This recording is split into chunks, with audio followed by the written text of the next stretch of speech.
In a small village of the Angamis, there lived an old woman. She was the saddest person alive in those hills. Many years ago, a tiger had killed her husband and 7 sons, and her heart had still not healed. She spent long, lonely days waiting for the hour when she would join her loved ones in death. One afternoon, the woman was drying paddy outside her house when all of a sudden the sun disappeared and a raindrop fell on her from the sky. She became pregnant and gave birth to a son. She was happy again, and the son grew up to be a mighty warrior who avenged his father and 7 brothers. When did it happen? Where are the woman and her son now? Oh, it happened a very long time ago, and it will happen again. I don't understand. You will, little one, when the time is right. Now go to sleep.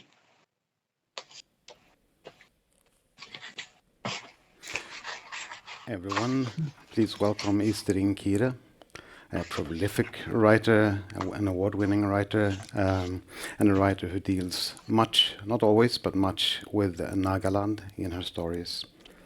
My name is Fredrik Elg. I represent the organization SHIFT, Safe Havens and Freedom Talks, and this is a Freedom Talk with Easterine Kire. It was announced that a third person was supposed to be with us, Malin Thor Tureby, a professor in oral history. Unfortunately, she could not join. She was not feeling well, so it will be just me and Easterine. So let's go back to the book that you were reading from, which is called Son of the Thundercloud. It is about a man, Pelevotso. He's forced to leave his village because of a terrible, terrible famine. And on his long walk, he encounters 2 ancient ladies. They're very old. They're more than 200 years old. They're sisters. And they ask him to look for the village of weavers. And on the way, they walk together. And on the way, they meet the third sister. And I would like to ask Easterine to read that passage when they meet the third sister. Their quickened pace brought them down the hill rather fast, and the village of weavers lay just a few meters from the foot of the hill. The sisters ran ahead of Pelle, heading straight for a little house of thatch that stood alone by itself.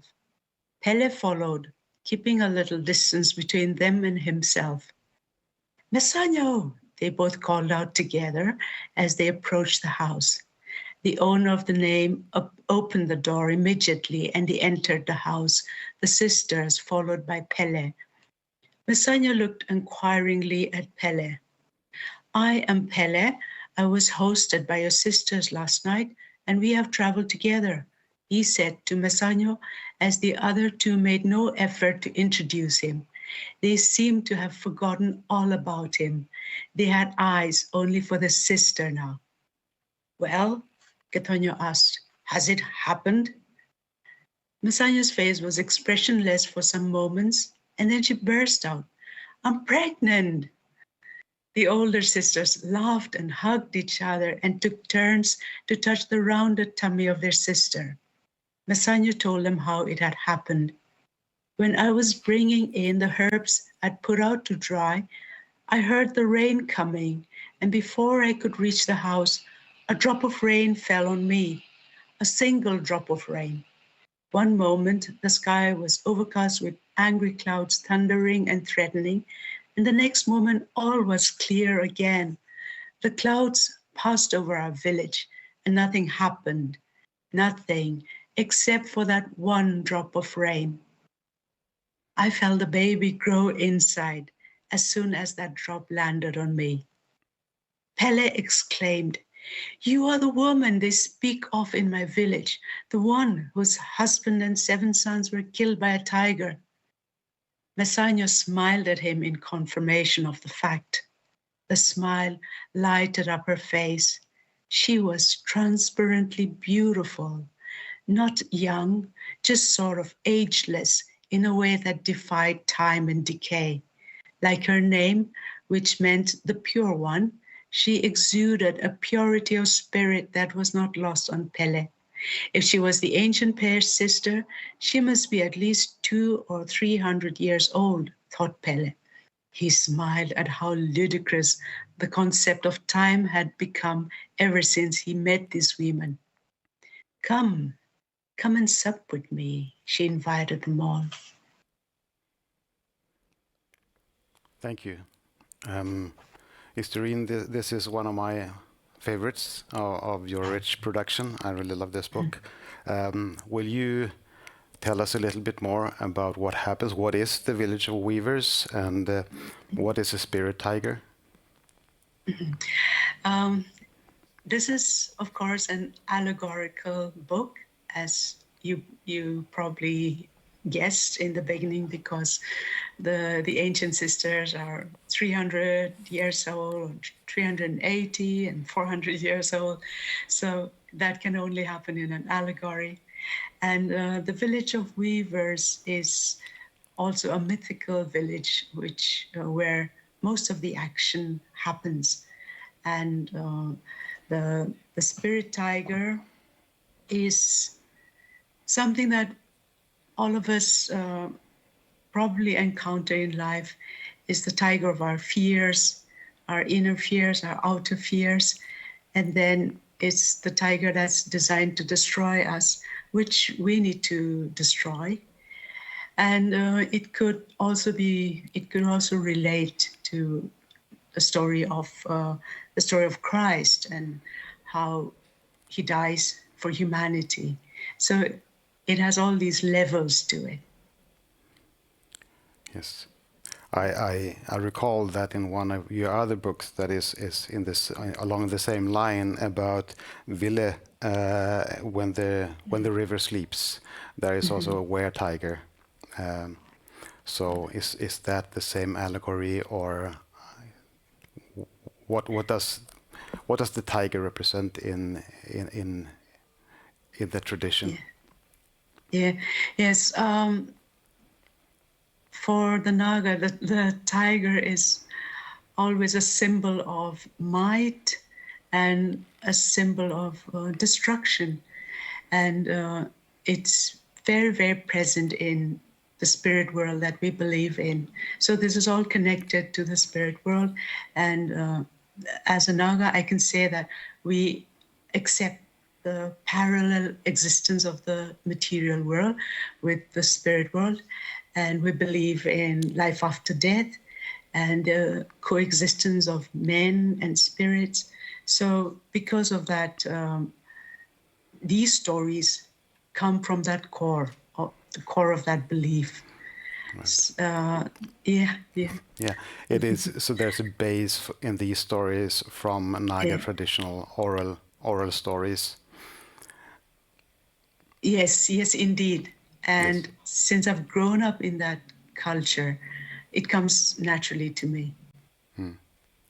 You mentioned that your publisher says that this is in the genre of fantasy.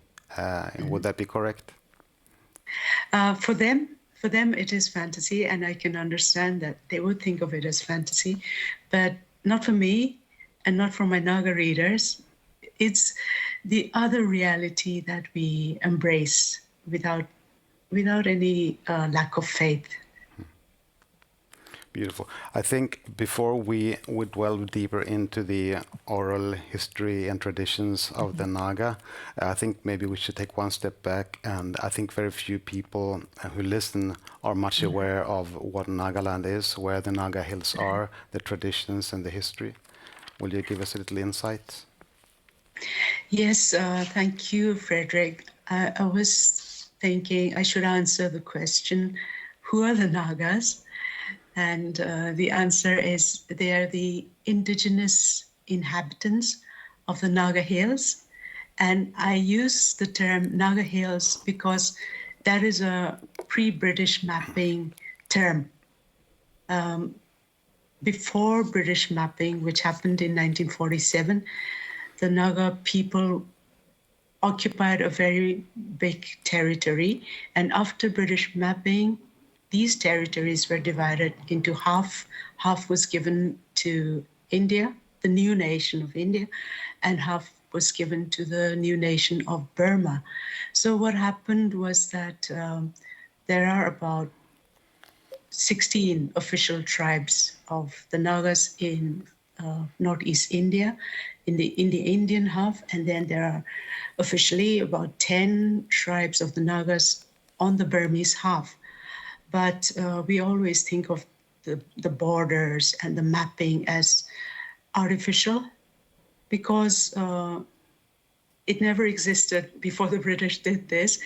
And so you will find Naga tribes living not only in Burma and in India, but within India in several states, several neighboring states like Manipur, Assam, Arunachal, because when India became a new nation, it further divided the Naga areas. So we've had mapping on both sides, and we've had all these artificial partitions. Should I just continue? Yes, please. It is very interesting. Okay. Yeah. We have several tribes which have different migration narratives, but it's very interesting that archaeological excavations, recent ones, they give the dating for Naga settlement in the present area of northeast India as 10 CE. So we've been there a very long time, and it's not surprising that the migration narratives are a little obscure because we've only depended on oral sources. But very interestingly, there's a tribe called the Lotha who are very straightforward about their migration routes.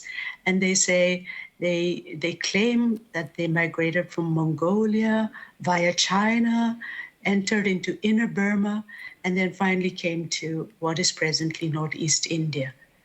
So these are the Nagas, and we live now in landlocked villages and towns, but we've had a seafaring past, and this is very evident in our jewelry. We use conches and shells, and also we use a wonderful instrument called the log drum, which is shaped like a boat.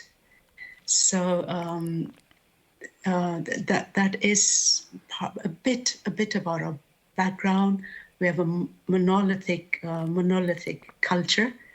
So if you come, you'll see a lot of memorial stones set up by the wayside, and they used to commemorate all kinds of events. It could be deaths, or it could be feasts of merit, it could be friendship feasts between villages. So the monoliths, they act as social memory, because the older generation is always telling the younger generation what they are for, and orally our history is transmitted. We also have a taboo culture. So the taboo is very prominent in our cultures. But you know, the beautiful thing about the taboo is that it teaches social behavior. So it's like the school. And then the best taboo, I think, is the taboo that teaches that it's wrong to mistreat people with who have physical challenges or who are mentally unstable. And so they're protected by the taboos. And another taboo that I'd like to mention is the agricultural taboo, which says that you cannot eat your seed grain. You always have to keep aside seed grain, and that's not to be consumed. So in this way, agricultural life and economic life is protected by the taboos. Yeah. Yes. Should I continue? Yes, please, if you Okay. wish. Yeah. Yeah. And we also have a classless society that's divided into clans and subclans. And it's very interesting because the clans and the subclans, they have customary laws, they look after land, and whenever there are disputes, they settle the disputes through a village court. So that is how the village polity functions. And then I know that in other societies, they have different periods. They have the hunter-gatherer period, and then they have the farmer-settler period. But for us, all of that comes together because we still, even though we have towns and villages and universities and schools and colleges, we still are able to get food from the forests. We get edible herbs and we get medicinal herbs. So we still have some of the hunter-gatherer in us. And I think that's something to be proud of and brag a little. Yes, Yeah. I think much of your writing circles around harvests and agricultural, and I'm thinking that the oral traditions must be part of it to convey the knowledge on how to use the land. Yes, yes, indeed. Yes. Yeah. Yes, that because we have come from an oral tradition, so everything is passed or was passed on from the older to the younger, and we've had community houses, which are not used so much nowadays, but in the past there would be different age groups congregating in these community houses, and it was their school because elders would pass on their knowledge and information to the younger people. I know you once mentioned the elders as the living books. Yes. Yeah, yeah. So bringing forward the oral tradition, this is you have for many years that has become your task. Are you the only one taking down the oral traditions, and how much alive are the oral traditions in the culture these days? Oh, I'm not the only one, thank goodness. Now there are many, many young scholars, and it's wonderful that they have this connection, and we have much unwritten history and many cultural practices that are unwritten. And I should tell you, Fredrik, that that there are colleges which give assignments to their students, and because there are no books available on the data that they need, they telephone their parents at home, and the whole village becomes involved in collecting data for one student's assignment. Oh, beautiful. So that's how it still works, yes. Yeah. So I guess that is the oral culture still at work. Yeah. Wonderful. And I know you do a lot of research for your books, and I want to mention A Respectable Woman, for example, which is a beautiful, beautiful book, which deals with the loss and memory, and brings back the memories of the Battle of Kohima 40 years later, and the old generation tells through their memory what happened and how they have dealt with it over the years.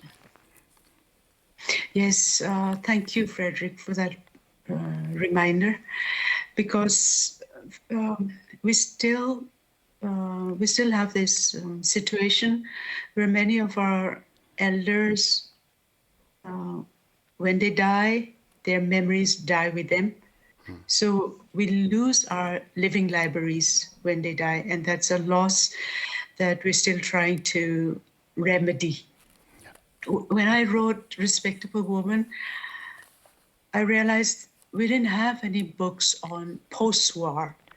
You know, we had this huge battle in Kohima, and it was the Japanese trying to invade India, and they were stopped in Kohima, my hometown. It was the 31st Division of the Japanese army, and there was a huge battle. But after the battle, people had not had the stability to write down their memories, and we can't blame them, because the more important thing was rebuilding the houses and rebuilding life.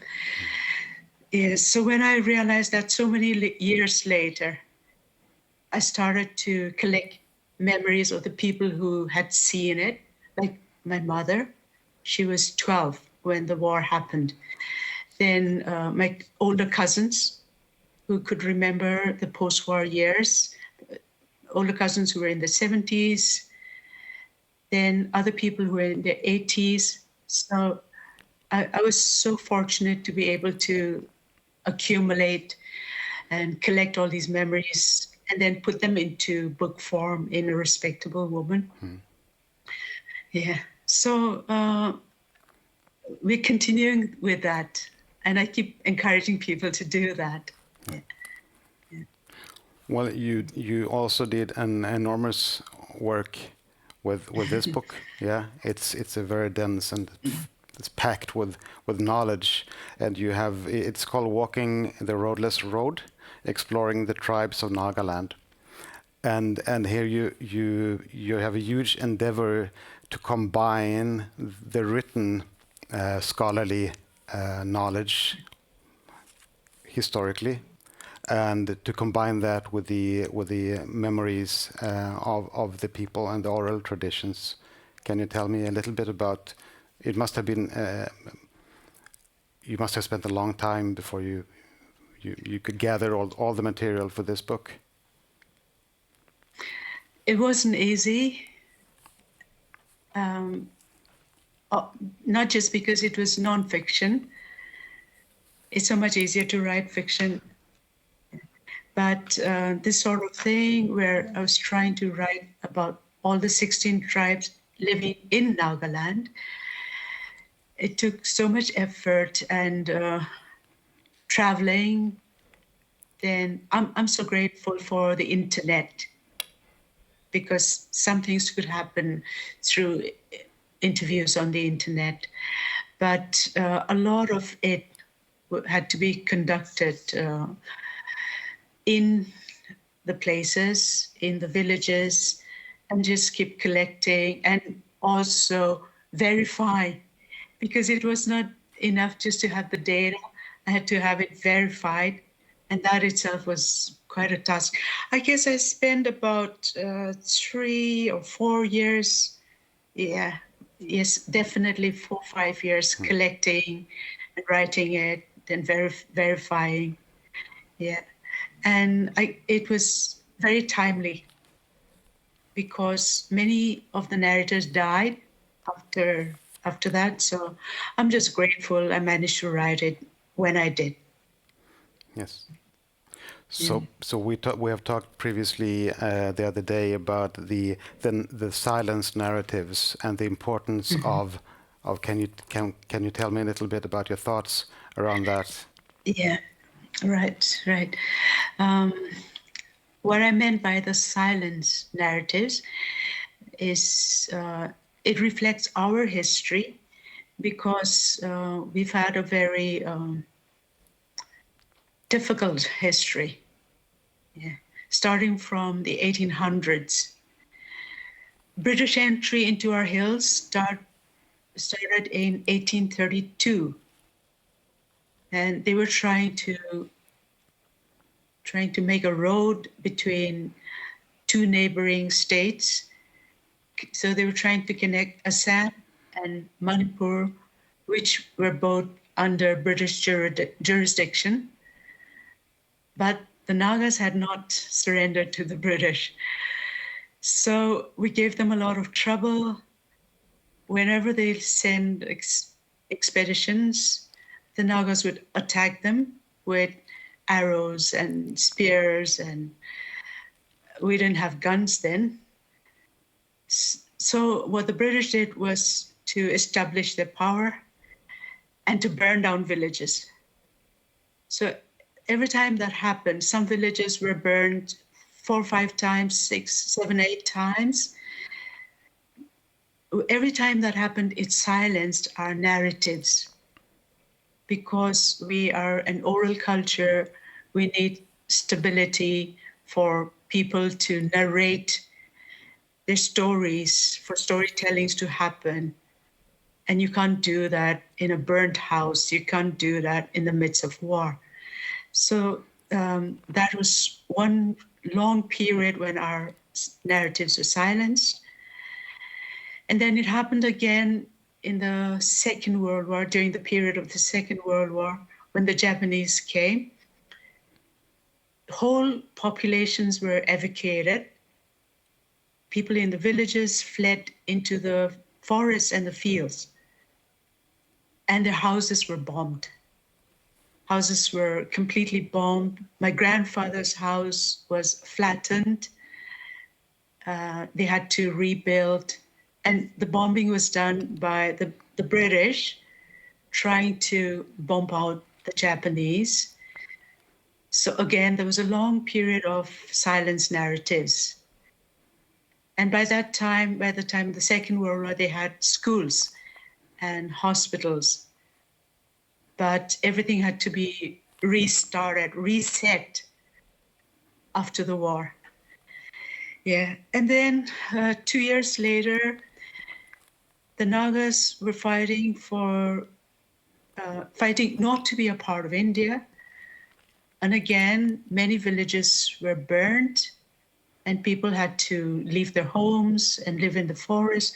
So all these things happening in our history, I call them the silence periods, the periods of silence narratives for the Nagas.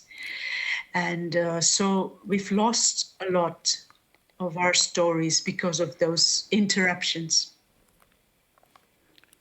Yes.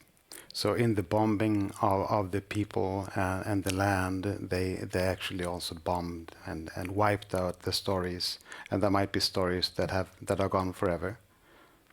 Would you feel that also the occupiers, the British, that they replaced the narrative of the region and of the people with another narrative? Yes, it's not just me, but a lot of people share that view. Because what happened was we became a British colony, and there was great anthropological interest in our way of life. And then anthropologists would come in, study us, and write us. So it was others writing us. It was the colonial gaze on us. It was never a Naga-centric view. It was a Eurocentric view. So, well, we can't blame them. They didn't understand our cultures. They didn't understand our practices. So if they termed it as savage and barbaric, can't really blame them because it would appear like that to them. But now we've begun to write ourselves. And we began writing ourselves from the 70s because the government began this huge project of collecting folklore. It was done very roughly, but the important thing is it was done. Then there were a lot of academic exercises around this time, the 70s.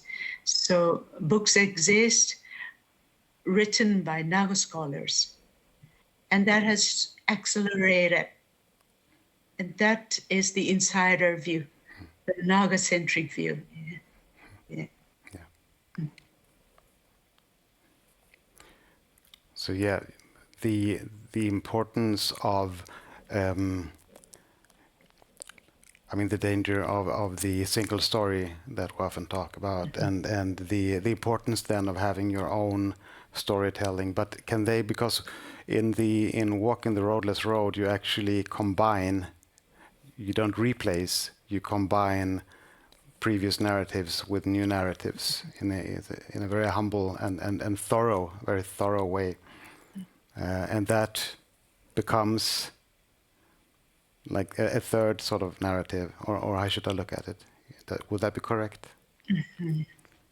That's so interesting that you call it a third narrative, because whatever it is, I'm very grateful for the writings that were done on us from the 1800s, because if those things were not done, we wouldn't have anything to go by that covers that period.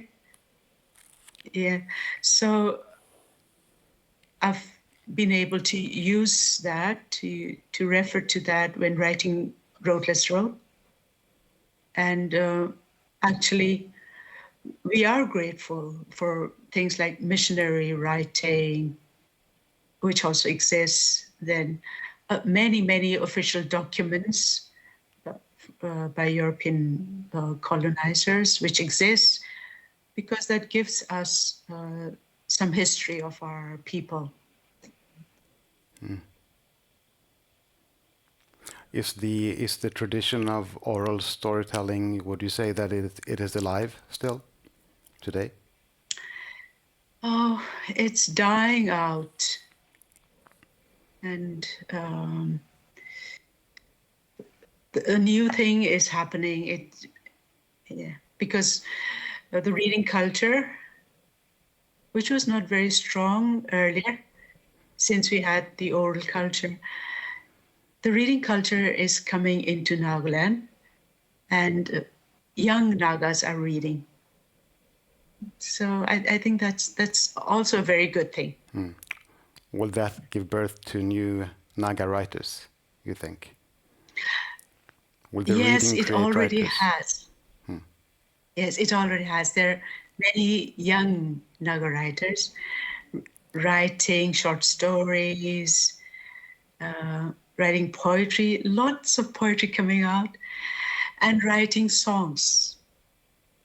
Because that's so much a part of our culture, the music, the poetry, the storytelling. So it comes naturally to them. Beautiful. When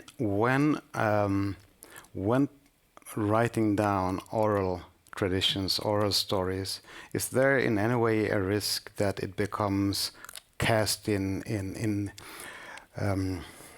amber? You know what I mean?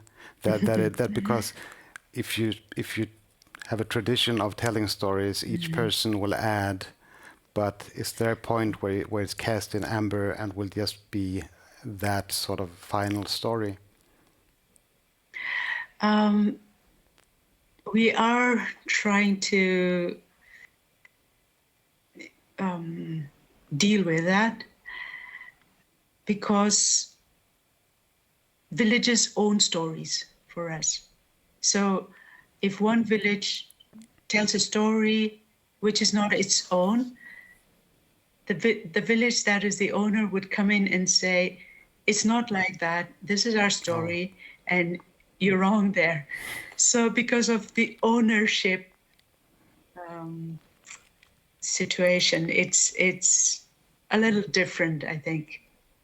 But we're trying to explain to villagers that there can be variations of one story, and because the stories travel.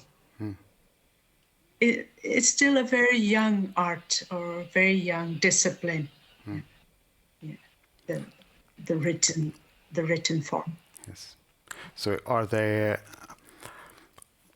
ways of keeping the art form of oral storytelling? Are there festivals? Do the villages tell the stories to each other? Are there competitions in storytelling? Is there anything of that sort to sort of bring that forward? There There are festivals. I must explain to you that because we are an agricultural society, we have festivals around the year. And my understanding of festivals is that the festivals after every agricultural work, labor, when one agricultural labor is completed, like plowing or sowing, then it's followed up by a festival. So throughout the year you have festivals, and the intention of the festivals is to let the farmers get some respite from his work.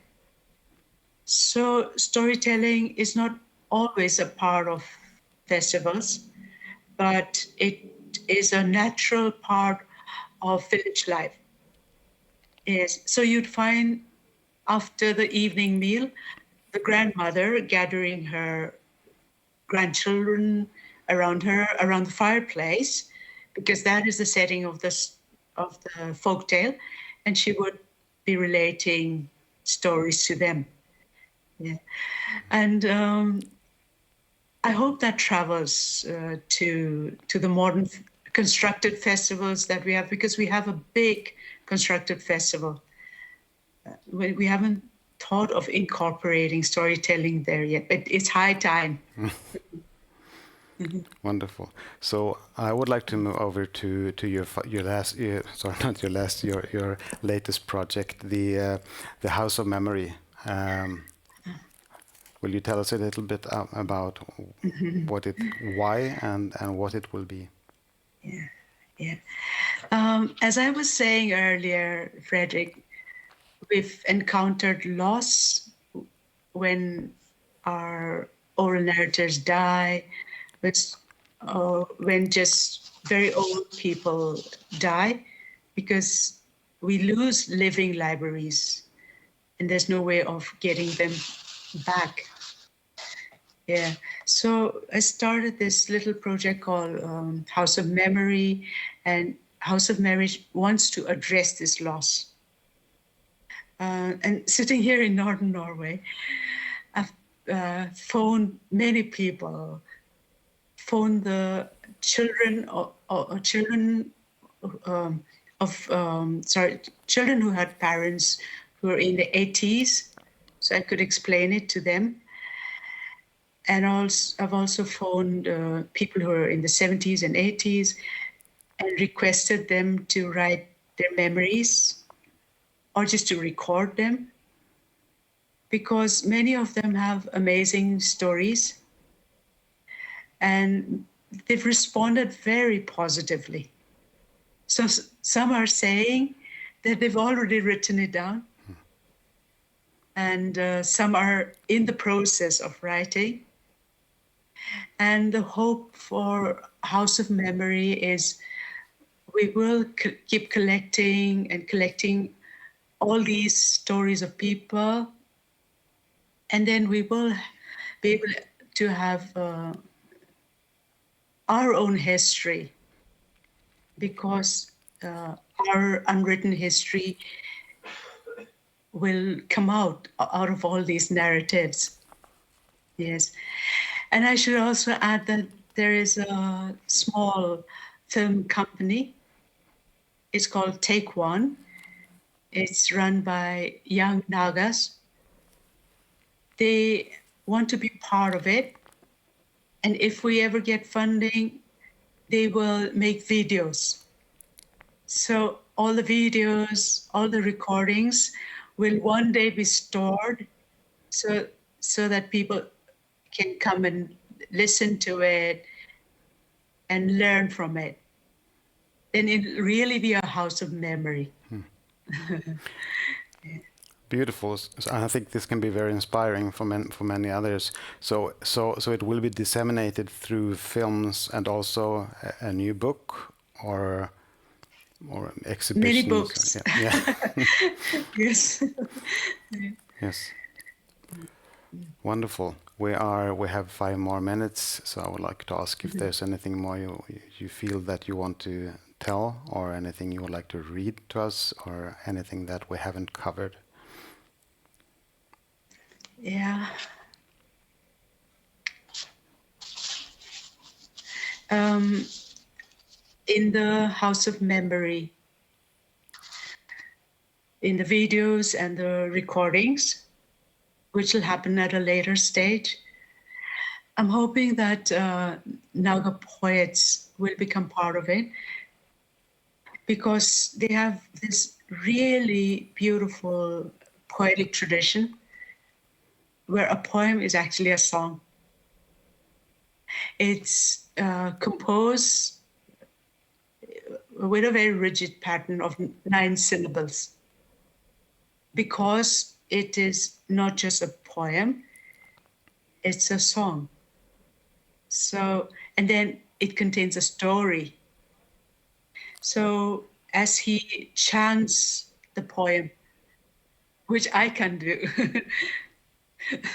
but as he chants the poem, the story is told. And it's really very different from poetry here in the West. And the stories are known to the community. So the poems are also shared by the community. They belong to the community. They have long poem song cycles. I hope it's very ambitious, but if we get enough funding, it'll be possible to record all this. And it'll be such a treasure to leave to the younger generations. Yeah. Yes, I guess that's all I want to say. Wonderful. Thank you, Fredrik. Thank you so much, Easterine, and thank you. It's been a pleasure talking with you as always, and I think we have learned very, very much today. So thank you so much. It's been such a pleasure. Maybe I should take the last minute to give a little bit more of the frame of the Freedom Talks. The Freedom Talks is one of the good things that came out of the terrible COVID situation, when we realized we had to start streaming some events because we could not gather as we used to do. So our organization organizes the Safe Havens Conference each year, and some of the conversations we wanted to have there, we then decided to have over the year as a streamed event. And we could also see that this would be a very good way of maybe decolonizing the conversations by not always having them from one place in Europe specifically, but to let them travel and to have these conversations happen around the world. So all these Freedom Talks that happen roughly once a month, they have happened and will happen in different parts of the world, and we will learn a lot. We have a Facebook page that is called Safe Havens I'll say it again. It's called Safe Havens Freedom Talks. We also collaborate with an organization called HowlRound, HowlRound.com. They have our archives. So far we've done, I think it's 7 or 8 Freedom Talks, and they're all gathered there if you want to go in and look at them. So welcome back to the next Freedom Talk, and thank you again so much, Easterine Kire. It's been a pleasure. Thank you.